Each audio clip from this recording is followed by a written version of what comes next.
Digamos que este libro surgiría a partir de un libro anterior.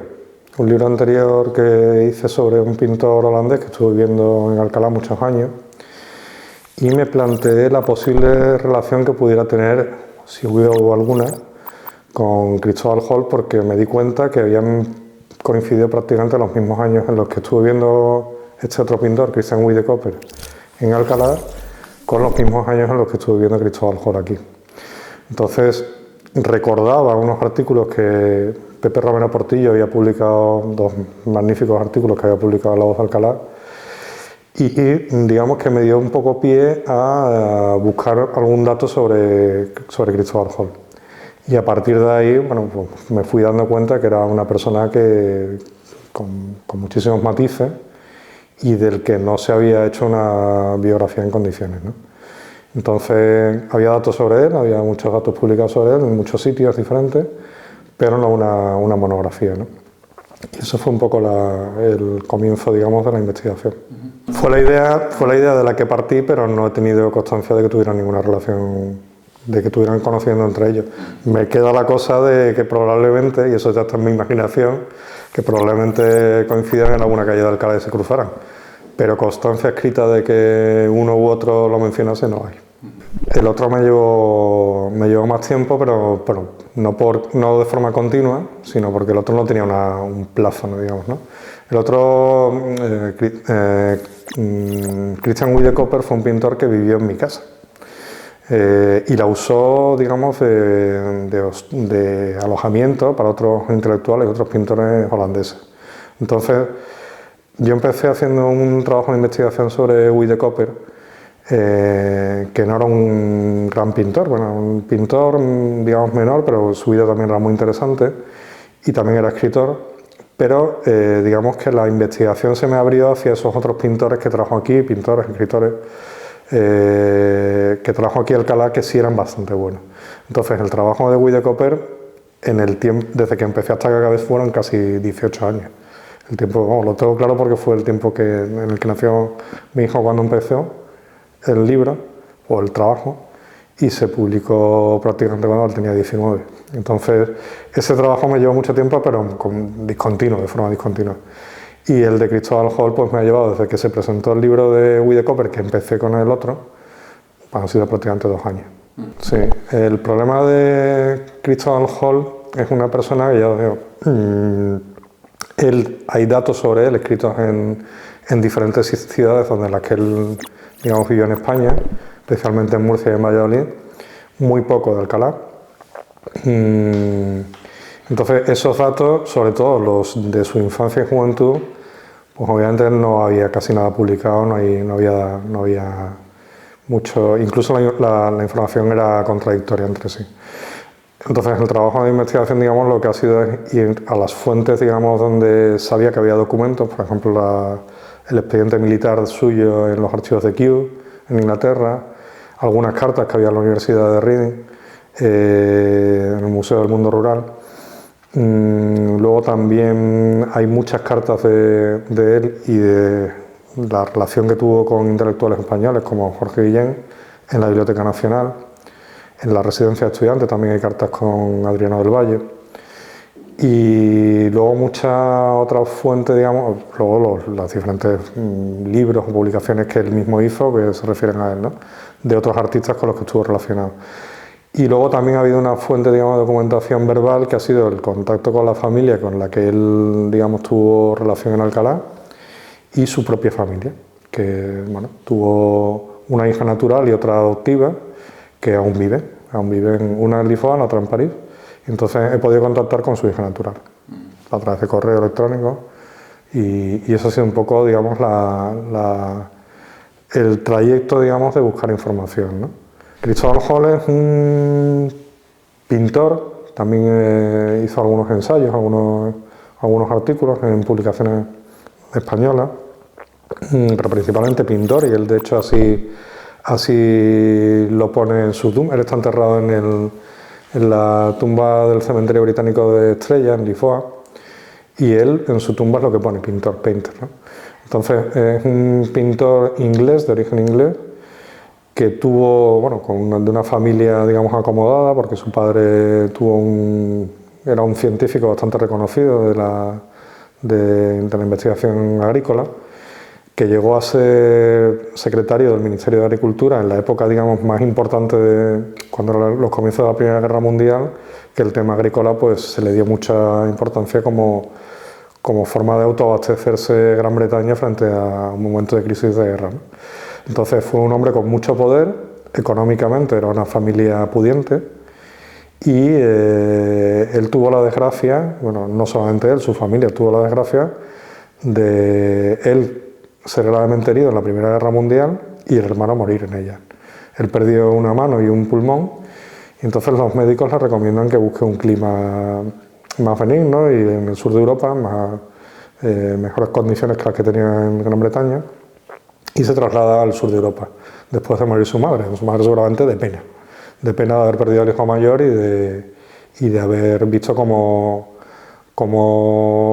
quedaba el hijo pequeño, porque salió muy perjudicado de la guerra. No estuvo casi 2 años de hospital en hospital, incluso 1 año dicen que alojado en casa del psicoanalista Ernst Jung, y entonces él se traslada al sur de Europa y empieza a vivir en España desde el año 24 hasta el comienzo de la Guerra Civil, en diferentes sitios de España, principalmente entre Alcalá, donde pasaba los inviernos, y Valladolid, donde pasaba los veranos al principio y hasta los años 30, que luego cambió por Madrid.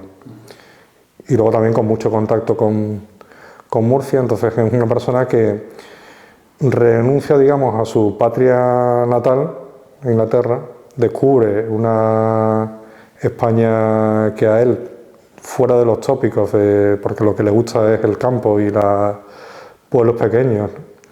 Él descubre una España mucho, claro, viene de un país tecnológicamente muy avanzado. Esto les ocurre a muchos intelectuales después de la Primera Guerra Mundial. Digamos, una forma de rechazo a esos países tecnológicamente avanzados en los que habían vivido, que se habían metido en una guerra horrible, y al final ellos lo que salen de allí es buscando, digamos, una forma de vida mucho más en contacto con la naturaleza, más sencilla, y la descubre aquí en España, ¿no? Y además de eso, él se junta en ese momento con muchos de los intelectuales de esa época, ¿no? Con la llamada generación del 27, o la Edad de Plata, y tiene mucha relación sobre todo con Jorge Guillén, Pedro Salinas, Gerardo Diego, y luego con pintores, con Juan Bonafé, Ramón Gaya, Juan Guerrero, que fue el secretario de Juan Ramón Jiménez, Claudio de la Torre, que fue un dramaturgo bastante conocido en su época. En fin, que tuvo una vida intelectualmente bastante brillante. Lo que pasa es que él era una persona que huía de los focos. Entonces, nunca quiso mostrar su pintura casi en público, solamente hizo una exposición en vida y no la vendía, con lo cual era una persona que su obra solamente la conocían los pocos amigos que tenía cercanos, ¿no? De ahí, digamos, un poco el título del libro.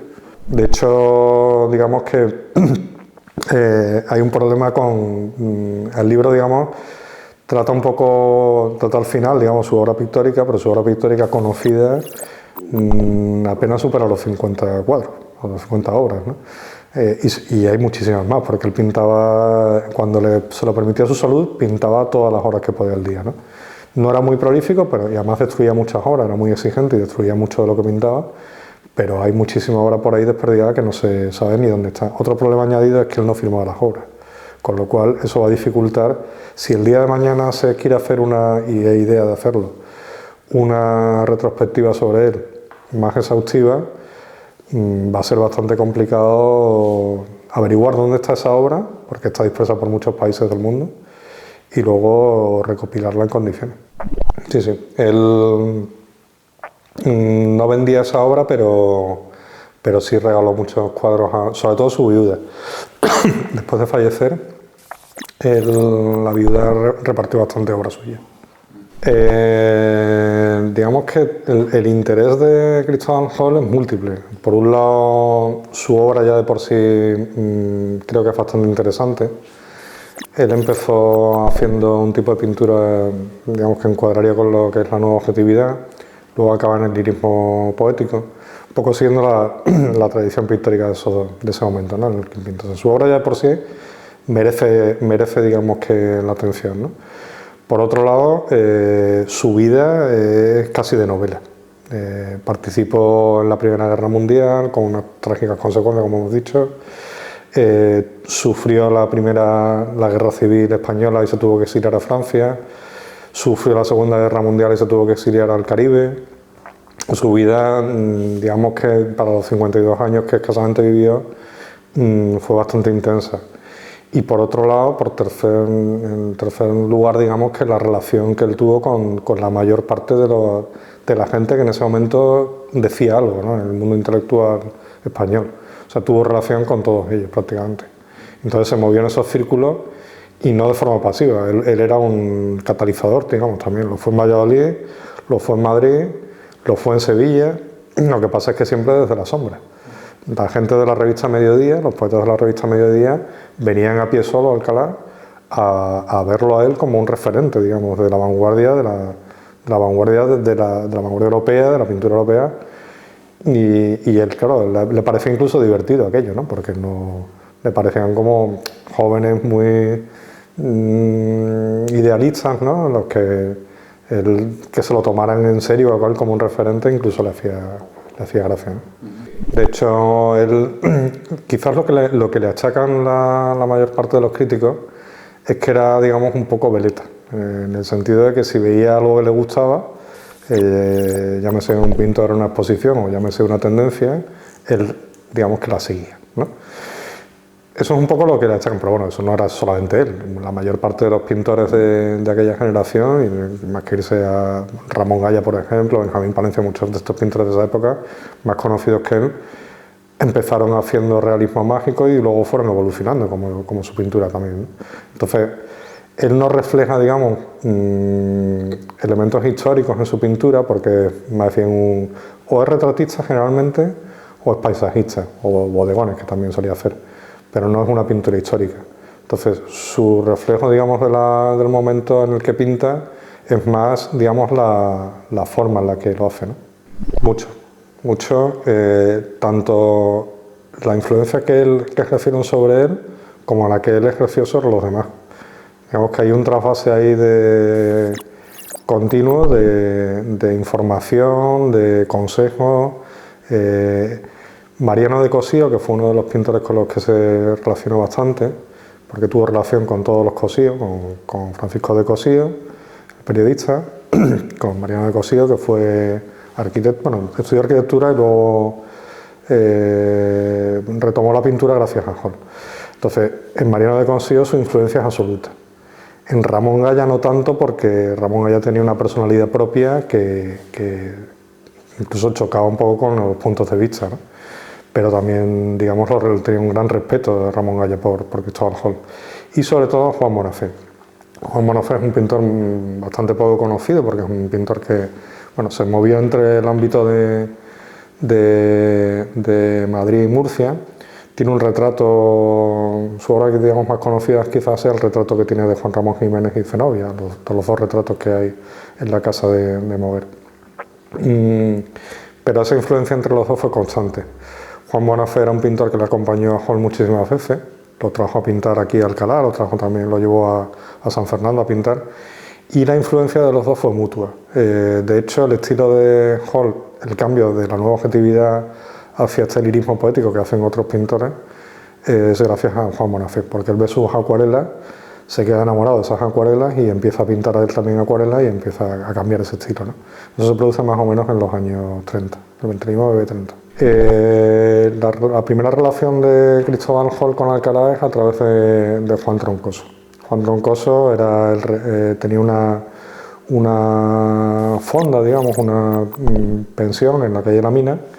Suponemos que se alojó primero en esa pensión y que posteriormente, por contacto con esa familia, con la familia Troncoso, pudo acceder a una de las propiedades que tenían en el campo, que era el cortijo la hacienda de Piesola, una hacienda de olivar, que desgraciadamente hoy en día ya no existe porque se destruyó, una hacienda que estaba en los terrenos un poco más arriba de Piedra Hincada, del polígono industrial de Piedra Hincada, y fue expropiada a finales de los años 60 por la cementera para extraer albero para la cementera. Y esa hacienda quedó destruida más o menos en esa época, en el 68. Entonces él consiguió, digamos, algún tipo de acuerdo de alquiler de una o varias habitaciones, digo varias porque continuamente traía amigos suyos, con lo cual entiendo que podía hacer uso de varias dependencias de la hacienda, y a partir de ahí, de esos lazos, digamos, de poco de cliente, pasaron unos lazos de amistad. Él tuvo una gran relación con los dos hermanos mayores de esa familia Troncoso, con Antonio y con Francisco, con Currito le llamaban, Curro Troncoso, y de esa relación, digamos, de huésped pasó a una de amistad, hasta el punto de que Cristóbal Hall iba a ser el padrino del hijo de Curro Troncoso, que vive actualmente y con el que he podido tener largas conversaciones sobre Cristóbal Hall, al que le tiene una enorme admiración. Lo llevo a conocer porque Cristóbal Hall, después de exiliarse en el Caribe y acabar viviendo en Portugal, volvió, creo que en el año 46 o posiblemente 47, volvió e hizo una visita a los Troncosos en Piesolo. Fue la última vez que estuvo allí porque murió 2 años después, y él lo pudo ver en ese momento. Él era todavía un niño, porque nació prácticamente durante los años de la Guerra Civil, y él iba a ser su padrino, pero el problema es que se exilió a Francia y no pudo ejercer de padrino. Sí fue el padrino, por ejemplo, o sea, al revés, Jorge Guillén fue el padrino de su hija. Entonces su relación, digamos, con Alcalá es ese campo de los alrededores de Piesolo, de los que él estaba absolutamente enamorado, porque era, digamos, para él esa Andalucía la que representaba los valores reales que él buscaba aquí, mucho más que Sevilla ciudad, por ejemplo. Y esa añoranza que él siente por Piesolo la va a llevar desde que se exilia en el año 36 en Francia, la va a llevar arrastrando todos los años hasta que muere.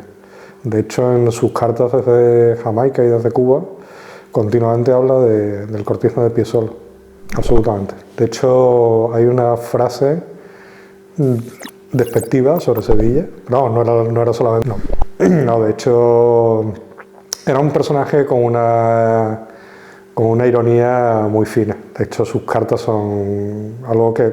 Hay publicadas 2 libros de cartas suyas, uno a Jorge Guillén y otro a Juan Guerrero, pero hay muchísimas más cartas suyas por publicar, y las cartas son un modelo de ironía, con una gracia muchas veces. Entonces muchas veces critica su ciudad, bueno, no su ciudad natal, porque nació en White, en un pequeño pueblecito del sur de Inglaterra, pero sí critica a Londres como una ciudad abominable, critica a París como una ciudad horrible, critica a Estados Unidos, Entonces es una persona que buscaba, digamos, la sencillez de los pueblos, ¿no? Y eso lo encontró en muy pocos sitios. Le gustaba mucho Murcia, por ejemplo, pero claro, Murcia de los años 20 seguramente era una ciudad, bueno, dicho por los propios murcianos, que en aquella época podría haber, si se hubiera conservado como estaba, hubiera llegado a ser patrimonio, ¿no?, de la humanidad. Pero desgraciadamente no se conserva como tal. De Piesolo, él, Alcalá yo creo que lo debía pisar poco, me imagino que acompañaba, digamos, porque hay un texto de Francisco de Cosío que le visita en Piesolo, y él le da un paseo por el pueblo.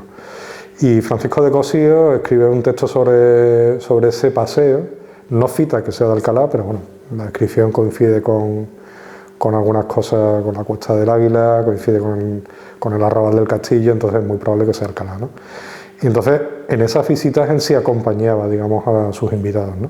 Pero él generalmente permanecía aislado en el cortijo de Piesolo, y a sus visitas la recibía allí. No hay en sus cartas muchas menciones al casco urbano de Alcalá, prácticamente ninguna. De hecho, él vivía aislado, digamos, allí, continuamente pintando y demás, y bueno, frecuentaba también Sevilla porque Jorge Guillén vivía en esos momentos en Sevilla, estaba como catedrático allí, y entonces sí menciona varios sitios donde se reunían en Sevilla, pero muy pocas veces lo hace de Alcalá pueblo, digamos, ¿no? Las cartas, cuando se las escribe a un español, las escribe en español, y además un español bastante correcto, bueno, bastante correcto, incluso sus amigos escritores alaban que sus giros, por no ser español, a veces son tan extraños para ellos, pero son correctos, o sea, son extraños pero correctos, pero que además tienen mucha gracia, ¿no? Entonces alaban su español y su calidad, digamos, en esas cartas, ¿no? De hecho hay algunos de los escritores amigos suyos, como Claudio Latorre o como José María Chacón, cuando publican algo hablando de esas cartas, siempre mencionan que deben ser publicadas, ¿no? Porque tienen una calidad extraordinaria. Yo he leído casi 300 cartas de él, la mayor parte de ellas en español. Tiene una letra una letra pequeñita y bastante complicada de leer. En español más o menos se entiende bien, en inglés es un infierno. Únicamente la que conserva Juan Troncoso. Juan Troncoso tiene algún cuadro de él que le donó su viuda, y el recuerdo de Cristóbal Hall en Alcalá prácticamente es el de la familia Troncoso, que es con la que se relacionó, porque prácticamente no era una persona que frecuentara el pueblo y que se relacionara con mucha otra gente, sino casi exclusivamente con la familia Troncoso. El recuerdo que queda de él al final de su vida, además de pie solo, alquiló otra casa que desgraciadamente también se conserva, digamos, en este caso la estructura de la casa, pero también está en ruinas. Era el Huerto de la Cordera, que está cerca de la carretera, de la salida de la carretera de Málaga, y es una casa que está en ruinas. En esa casa también le visitaron Jorge Guillén y varios amigos ingleses suyos.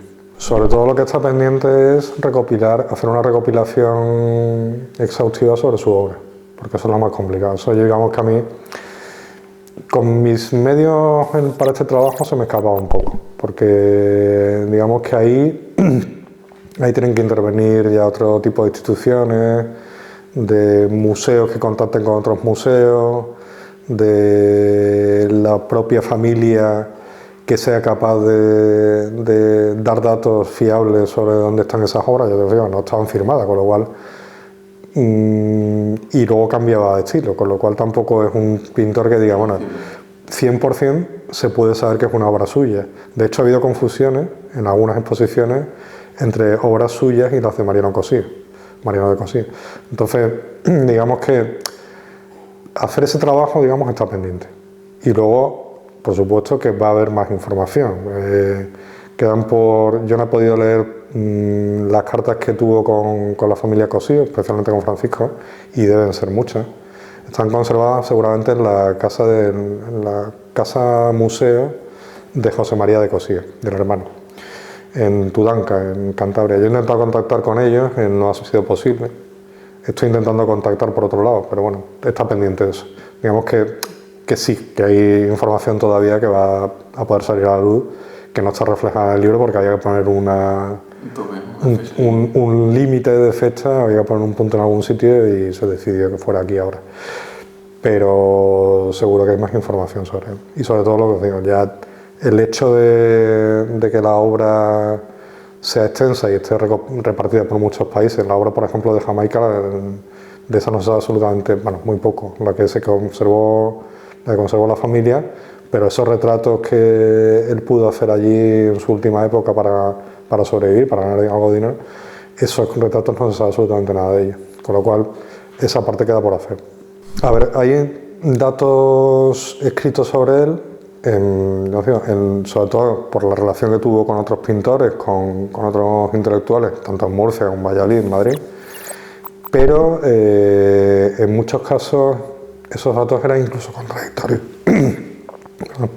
Eran contradictorios y se han ido tergiversando muchas veces, repitiendo de un lado a otro. Entonces había una parte que sí estaba escrita, pero lo que no había sobre él era una monografía. Hay una entrada en el Diccionario de las Vanguardias de Bonet, hay una entrada magnífica sobre él, con muchísimos datos de la recopilación de bibliografía que lo citaba, pero son citas cortas y siempre relacionadas con otros artistas que sí han tenido muchas publicaciones, ¿no? Entonces, una monografía exclusiva sobre él, esta digamos sería la primera.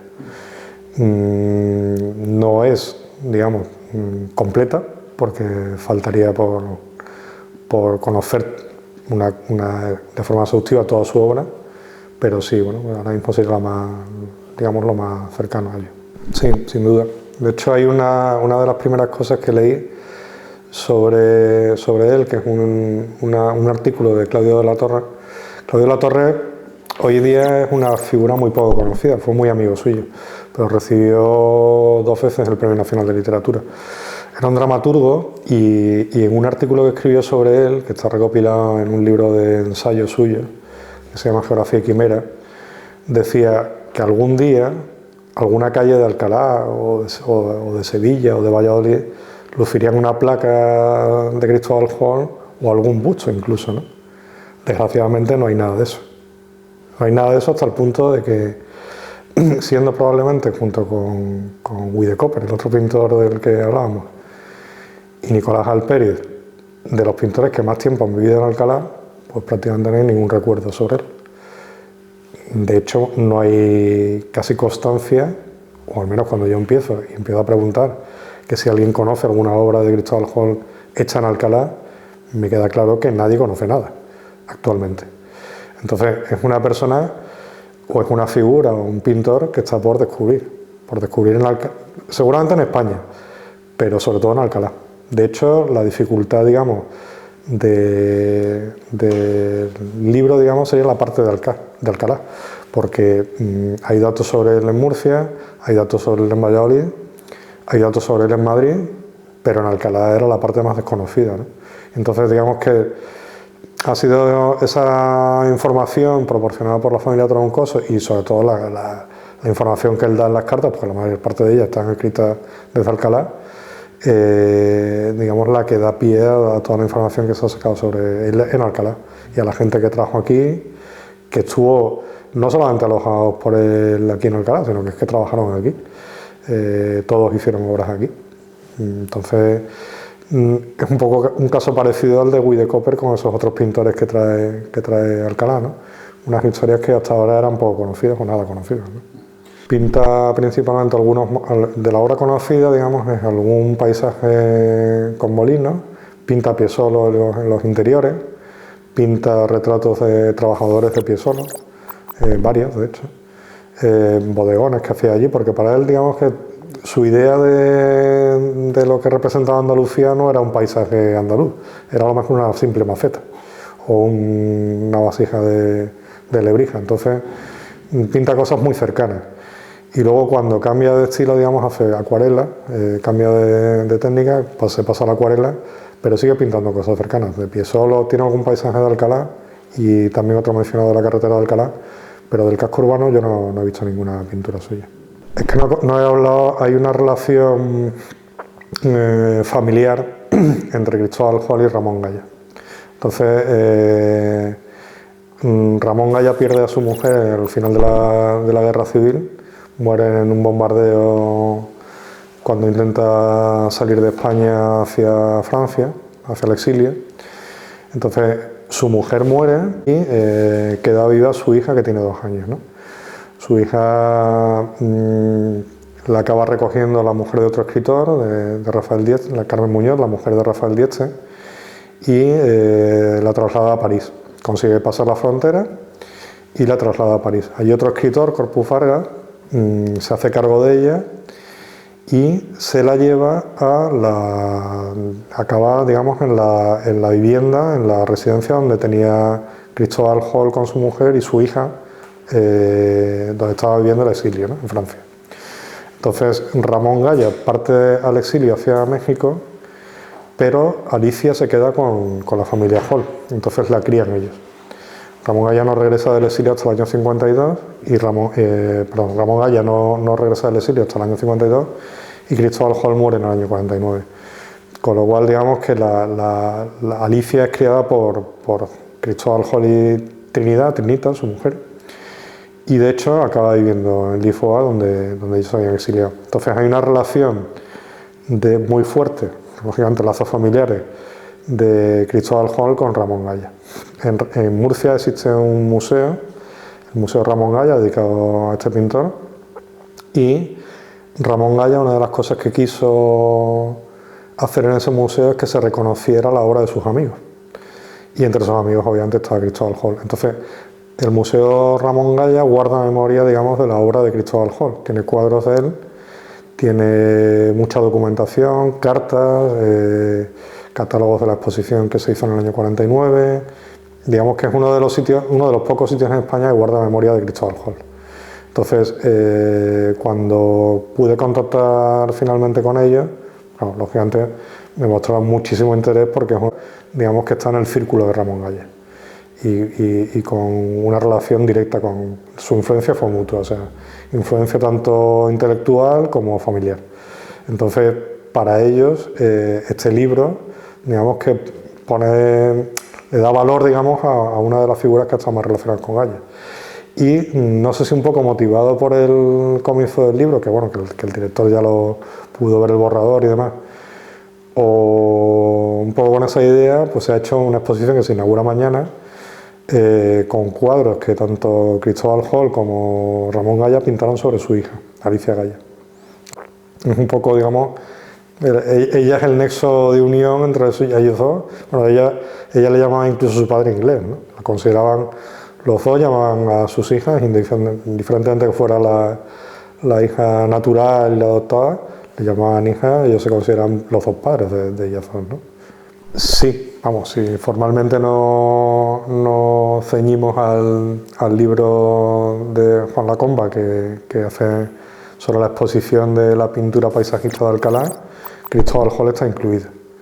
Está incluido, sería, digamos, casi el último coletazo, porque él pone la fecha final en la Escuela de Alcalá en 1936, hay quien la amplía hasta 1950, pero si se considera la fecha que establece la Compra, el 36, y él lo incluye en ese catálogo de la exposición, Cristóbal Hall estaría incluido en la Escuela de Alcalá.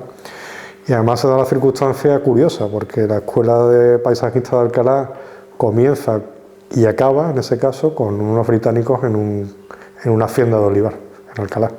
Comienza con el vicecónsul británico Benjamin Lewis, creo que se llamaba, Samuel Benjamin Lewis, que trae a Alcalá a John Frederick Lewis, a David Roberts y demás, y acaba con él también en un cortijo en Alcalá. O sea, que acaba y empieza de la misma manera, con un británico en un olivar.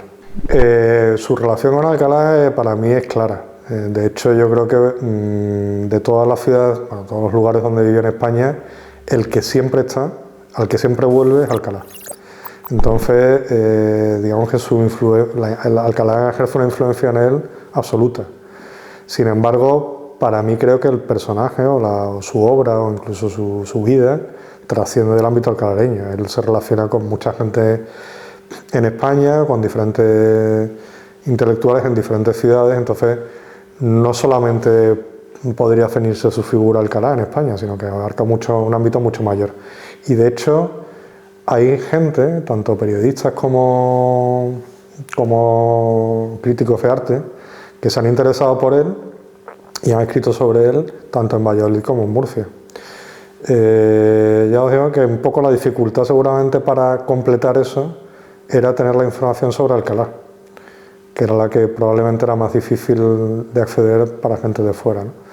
Pero cuando se plantea, digamos, el título del libro, yo no quise que fuera algo relacionado solamente con Alcalá, porque creo que Cristóbal Hall no solo vivió en Alcalá, o sea, se relacionó con mucha más gente en España, con otros sitios de España, fue un amante de España, digamos, y su vida abarca muchas más cosas que lo que es el ámbito alcalareño.